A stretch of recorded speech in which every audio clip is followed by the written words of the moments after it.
Welcome, friends. James Corbett here, CorbettReport.com. And this week on Propaganda Watch, I have some very disturbing information for you about an existential threat to the human species itself. I'm talking, of course, about global warming. Now, as you may or may not know, global warming is the process by which greenhouse gases Excuse me. I'm sorry, I'm just getting this in right now. Global warming is now known as climate change. Now, as I was saying, climate change is the process by which Sorry.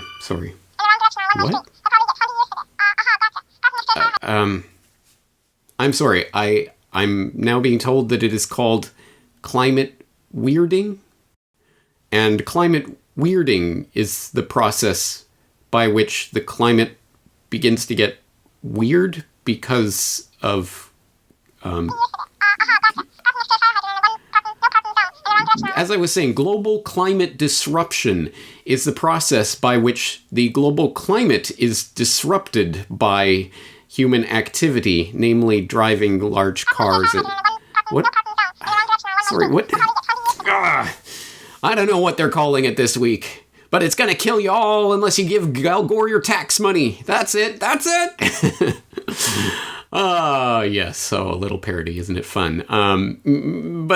But I hear so many in the crowds protesting. But James, global climate disruption, or whatever it's being called this week, is a serious thing that's only being taken very seriously by people in white lab coats with pocket protectors who would never lie about anything and only care about you and getting you to pay your carbon indulgences to the tax gods, the global warming gods. Al Gore and his ilk, right? I mean, it's not like this is something that's being decided by committee by a bunch of advertising executives. Oh, wait, it is! Ding, ding, ding, ding! Yes, in case you missed this little revelation a couple of months ago, well, here it is for you. Literally, in the pages of Ad Age, yes, literally an advertising industry insider rag, you have an article like this one. Renaming climate change. Can a new name finally make us take action? Yes, literally advertising executives are pondering how best to rebrand climate change to better motivate you to get on board and go along with the script and give your tax money to the weather gods. This article goes on to say, as a professional namer... Oh... Imagine putting that on your resume. As a professional namer, I create names for companies, products, and services. After the global climate strike this past September, I found myself thinking about terms climate change and global warming. Are these scientific terms too neutral? Do they do enough to grab attention and inspire people to take action? Scientific terms often fail to resonate in meaningful ways. In the early 1900s, for example, no one heard of the hypothesis of the primeval atom. That changed in the 1940s when the term Big Bang was coined, which was a simpler, more relatable concept for the masses. This complex scientific concept is extremely well known today because a better, more tangible term was applied to it. Can we use lessons from the naming of the Big Bang to rebrand climate change? A short history lesson. Scientists once used the term inadvertent climate modification to refer to subtle changes in global climate patterns caused by humans. During the 1970s, the scientific community created two new terms: global warming, the increase in Earth's average surface temperature, and climate change, a long-term change in the Earth's climate. Originally, politicians latched onto global warming because it sounded more worrisome. The Earth is heating too fast. But it was too easy to poke holes in because the Earth was also getting colder. Getting colder? Global warming. Getting hotter? Global warming. More snow? Global warming. Less snow? Global warming. During polar vortex storms, skeptics often tweet that it sure would be nice for some of that global warming right about now. Politicians then pivoted to climate change. This concept was less easy to deny, but also less compelling and less actionable. Yes, less easy to deny because literally no one denies that climate changes. Literally no one. So what is the debate really about? Why is it that is never put forward? Anyway, this leads me to wonder, is there a better way to convey the urgency of this situation while also encouraging folks to take action? Could the tools of branding and brand naming create a more resonant, powerful name? Our naming team decided to give it a whirl. But first, We set some parameters and guideposts, as we would with any brand name project. Reach. The new name needs to speak to a global threat affecting 7.5 billion humans. As such, our global team of namers from London, New York, San Francisco, and Shanghai developed these new names. Audience. The brand needs to reach an audience that isn't trained in scientific terms. We need these folks to understand the severity of what's happening to their planet and inspire them to make more eco-friendly life choices and pro-climate choices at the ballot box. Oh my god, it's explicitly a political thing. Message. There are many possible themes, tones, and styles of names to explore. The name could signal hope, fear, or change. It could be a call to action, be more descriptive, or use familiar metaphors that emotionally connect us to the issue. With all of this in mind, our teams of wordsmiths developed the following names for climate change. Global meltdown, global melting. These options are subtle brand shifts from global warming, yet they deliver a more negative image. The names signal that ice caps are melting, but also create a more visceral image in the mind, that real feeling of melting when it's too hot outside, blah blah blah. Climate collapse, climate chaos. Good brand names instill a clear message or even a direct call to action. Perhaps that's why climate change isn't powerful enough. Change sounds so neutral. However, there's nothing neutral about collapse or chaos. A boiling point, melting point. Arresting brand names often capitalize on vivid visual associations. They refer to a tipping point that we're catapulting toward and must find a way to avert. Because a boiling point is the point at which liquid vaporizes. It brings forth an imagery of rivers, lakes, and oceans boiling and disappearing. Even though that's absolutely what no one says is going to happen. Oh my god. Scorched earth.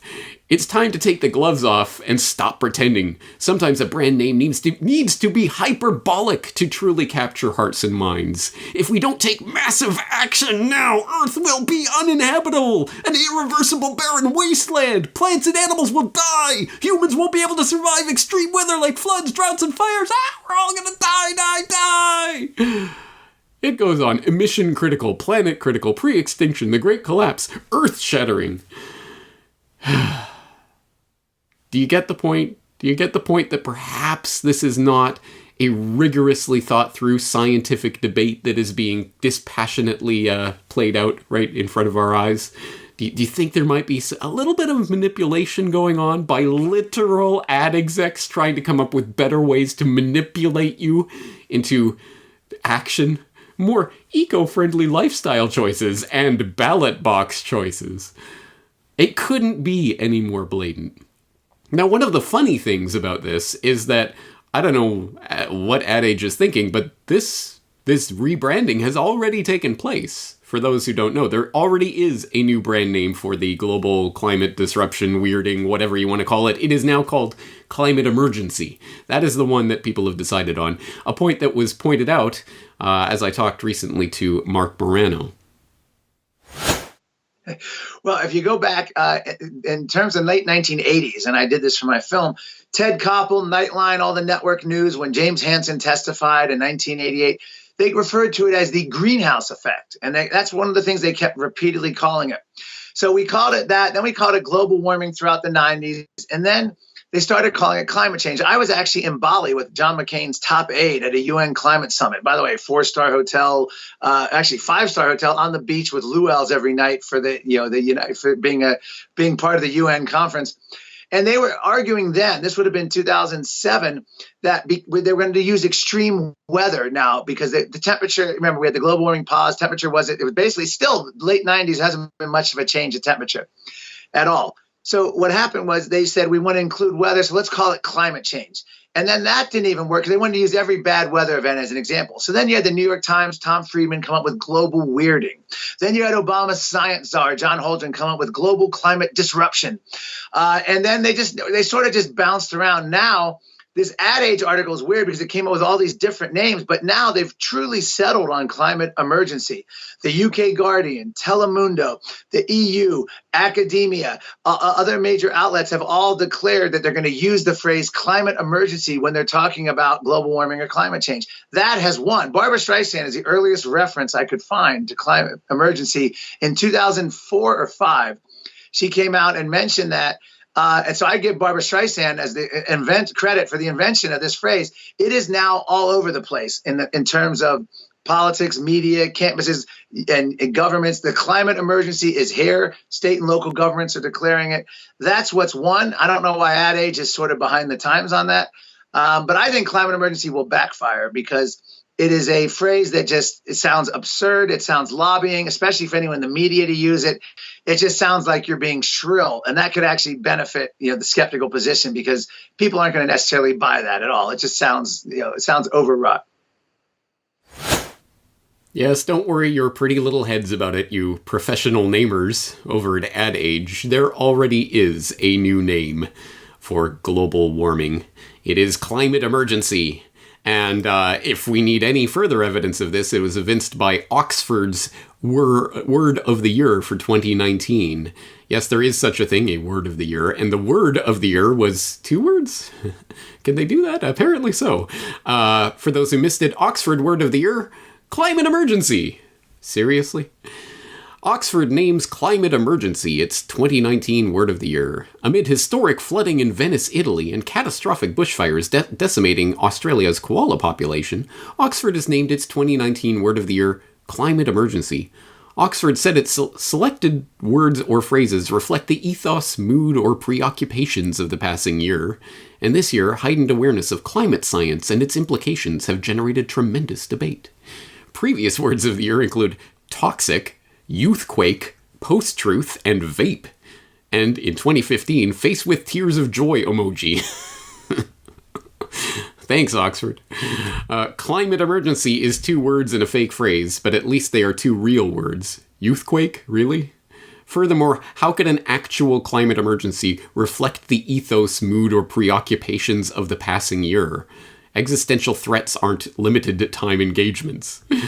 Which just goes to show the stupidity of all of it. But it is ultimately about branding, and it is about putting the right name on it. So let's not poo-poo this entirely. There is something to the fact that they are trying so desperately to come up with the right brand name to catch the public's attention so that they can better sell this propaganda to the public, because that is what it is about. Make no mistake, it is not about a true scientific debate. As I have pointed out numerous times, I've done numerous videos on the actual science, pseudoscience of global warming.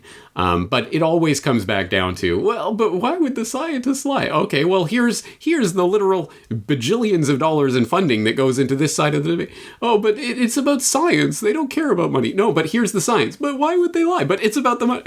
Anyway, people have already made their minds up precisely because their attention has largely been captured by the very brands and the names that have been used to conjure this fear in their minds. The inconvenient truth of Al Gore, right?